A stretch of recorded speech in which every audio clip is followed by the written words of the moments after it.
Wow, imagine if Palestinians from the West Bank went into Israel and started bulldozing buildings, claiming it's for the security of the West Bank.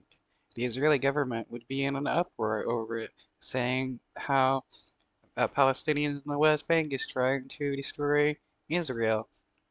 Yet they think it's okay to do the same thing in the West Bank, uh, bulldoze Palestinian homes so that they can create settlements because they claim it's for the security of the Israeli state. How does Israelis living in the West Bank make it safer for the Israeli government and Israeli people? And by the way, the Israeli government creating settlements in the West Bank and bulldozing people's houses in the West Bank is a violation of international law. So when the Israeli government says that they're the most moral government and they follow all international laws, that's them lying.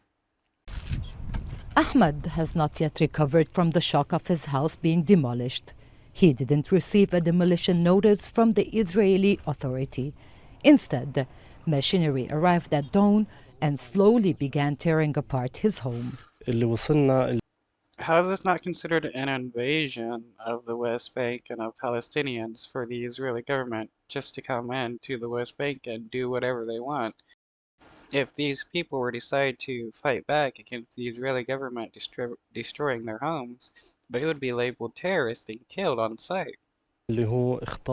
What we received was a notice to stop construction, not a demolition order.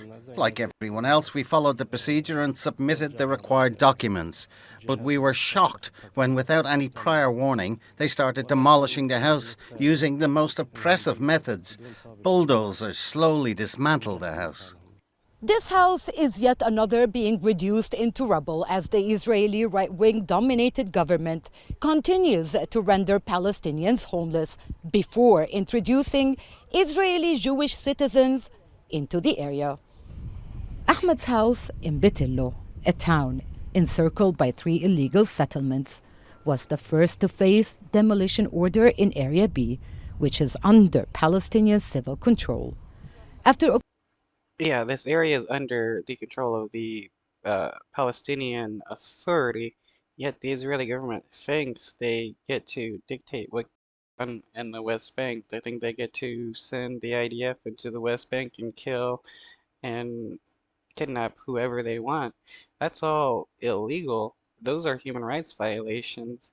Yet the Israeli government continually claims it's the most moral government. October 7th, illegal settlers intensified attacks on the town.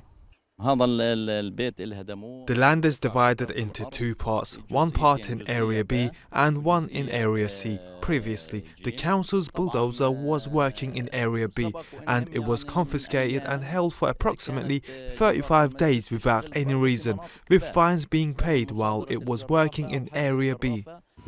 The Israeli Security Council approved the legalization of 5 illegal settlement outposts, including the largest, Avitar, applying. That's hilarious. The Israeli government legalized illegal settlements. How, they think they can make these settlements legal as long as the Israeli government says so. How insane is that? How insane is the Israeli government thinking they can make something illegal internationally legal just because they passed a law saying they can do this?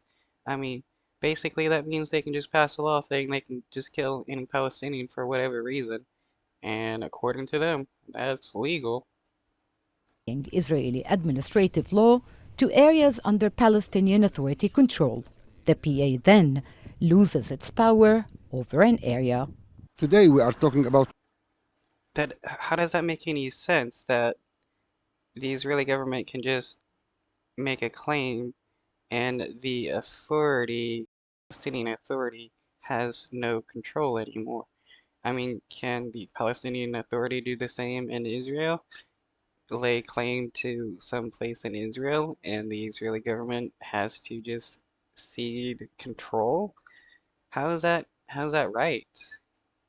almost 1 million settlers living in West Bank and in Jerusalem, East Jerusalem, and that would prevent totally the idea of the two-state solution. So, as we said many times, with these kind of measures, we are talking not about the two-state solution, but about the two-state illusion, and we don't think that the two-state solution became, something valid till now, and the Israelis are ending this idea by not allowing Palestinians to have a state totally, by taking the land. This Yeah, and what the Israeli government is doing, stealing land from the West Bank and selling it off, that is illegal under international law. So, no, the Israeli government isn't a moral government. They're a colonial settler government bent on authoritarianism. Uh, they're, the Israeli government is pretty evil. You can't say you're a good government while you're forcing civilians to go homeless or killing civilians or kidnapping and torturing civilians. is evidenced by far-right Finance Minister Bezalel Smotrich's drafting of a plan of demolished Palestinian buildings in Area A and B of the occupied West Bank, citing national security concern, despite Israel supposedly lacking executive authority in those areas. If you want to actually make your nation more secure, stealing land from other people won't increase your security. It would make the people you just made homeless uh, mad at you and want to fight against you. If a foreign government took my house and made me homeless, I would want to fight against them. I would join a group that would be fighting against that government and be like, yeah, that government made me homeless, so I'm going to fight against them because what do I have left? There's taking